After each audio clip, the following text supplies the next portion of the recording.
That's cool.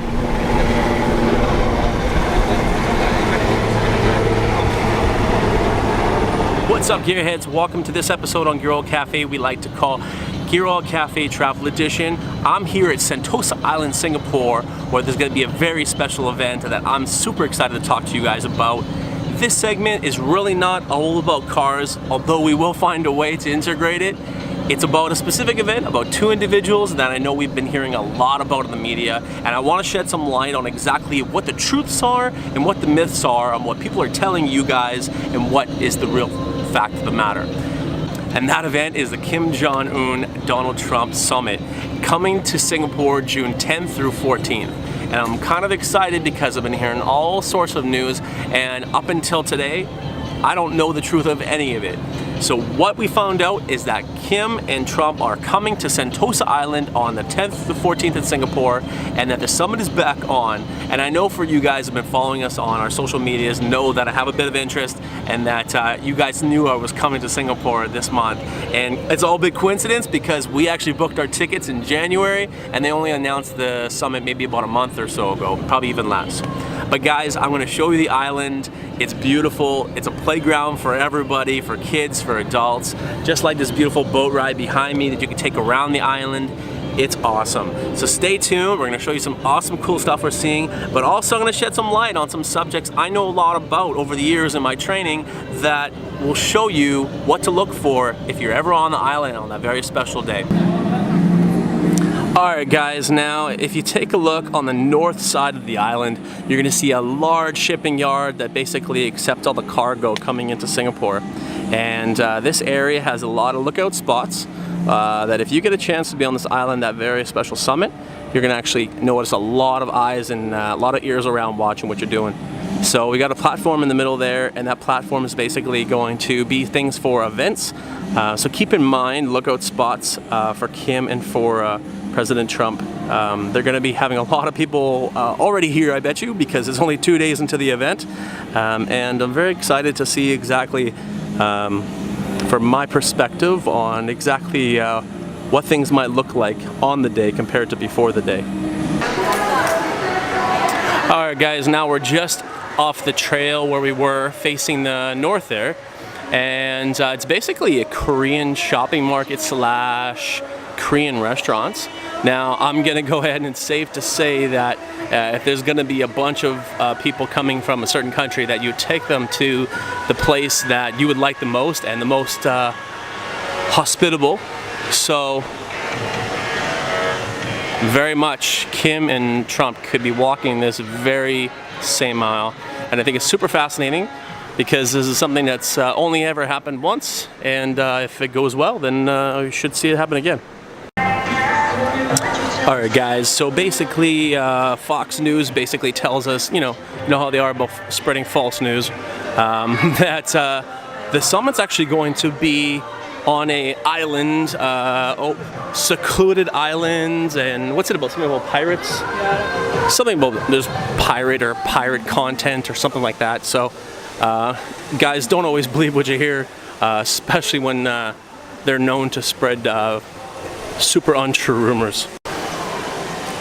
So this is a courtyard with the Universal Studios, massive courtyard that they'll probably have some sort of events and gatherings. And remember, you guys heard it here first. As soon as we heard that the date was changed and that it was on, I decided to come out and show you really what it looks like. So this is the Universal Studios. There's plenty of restaurants from Malaysia and from China. And there's a massive candy store on the corner there. Now you're gonna hear a lot of people say, why are they having that summit here in Sentosa, or why in Singapore? Now, for North Korea and for the United States, this is both neutral ground. So since Singapore was basically a sovereign land, which means that it's kind of governed by the Queen of England, basically the proximity to North Korea and the relationship that they have is going to allow it for kind of a not only middle ground physically, because it's kind of close for both, but also because the relationship that each country has with each other, Singapore and the States, and then Singapore with North Korea, makes it easier to host events like this. And when you have a beautiful island like Sentosa here, to put on a massive event, which Singapore, by the way, I commend you, if any government is watching this video, I commend you for holding this event here, just because the fact is that it's going to cost the city so much money in order to run this event, run the military for it.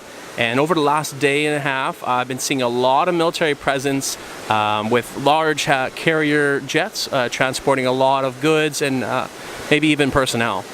So you're going to see more and more of that, and hopefully we can get you some more coverage as the event unfolds. Now, the one major thing that Singapore military is going to have a hard time controlling is the access control onto the island. This island doesn't only just consist of theme parks and whatnot, but people actually live here in beautiful condos and beautiful homes that were valued like well past the $8 and $10 million mark. So controlling this massive island while these two countries are here seeing each other is going to be the most difficult thing I'm going to find that they're going to have to deal with. So as we're waiting for the tram here to take us to the other side of the island, we actually just learned that the event is not going to force Sentosa Island closed to the public. So once again, I commend the Singapore military for the access control and security that they're going to provide for this event, because honestly, if you don't close off the entire area and have access control, shut things down, you're going to have a hell of a time trying to control and scan every single person. So yeah, if you ever see a Singapore military personnel, shake their hand and thank them for their service. Alright guys, now we're actually by the Skyline Luge and the indoor skydiving event area, where there's a hotel called the Meridian. Now the thing about this Meridian hotel, not only is it super fancy and executive worthy, but it is also a consideration for this summit and having its guests stay there. So there you have it, folks, on top of the Merlion statue, where you can see the Meridian Hotel. And this definitely is one of the highest peaks in the park, and definitely the best vantage point for any surveillance.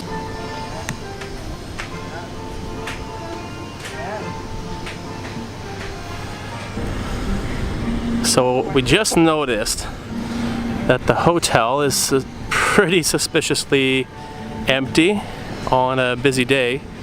There is no, it's all blocked off with stanchions, there's no spots to park.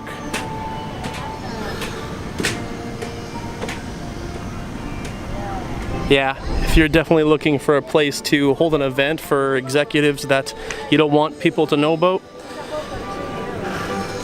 in my opinion, I would say choose the Meridian.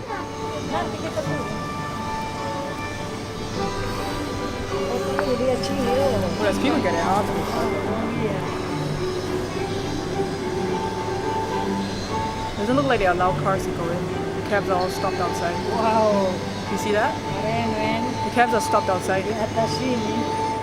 Oh, they're not allowed to pick up the guests. They're not allowed to go in. They have guests. So there's no guests. The cabs are not allowed to go inside. There's some people coming out. Very well dressed people.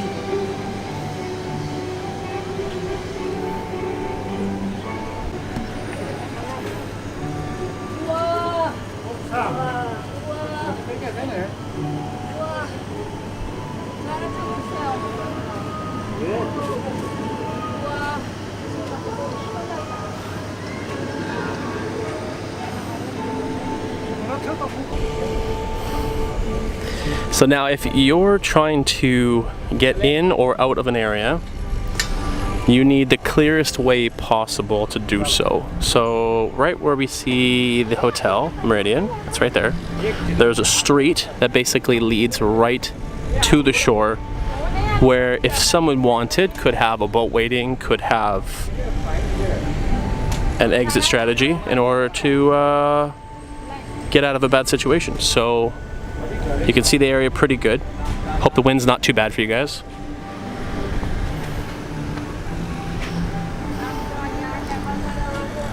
Some high-end vehicles with blacked out windows. That's not suspicious at all. Damn. Let's go inside parking. Yeah, going some underground parking. Yeah, it's great.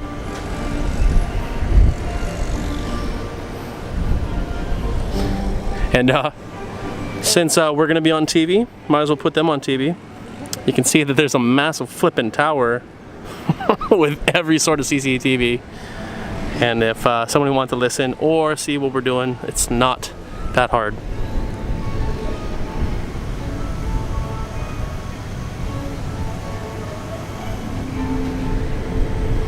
Yeah, plenty of vantage points, plenty of ways to get out, plenty of ways to get in.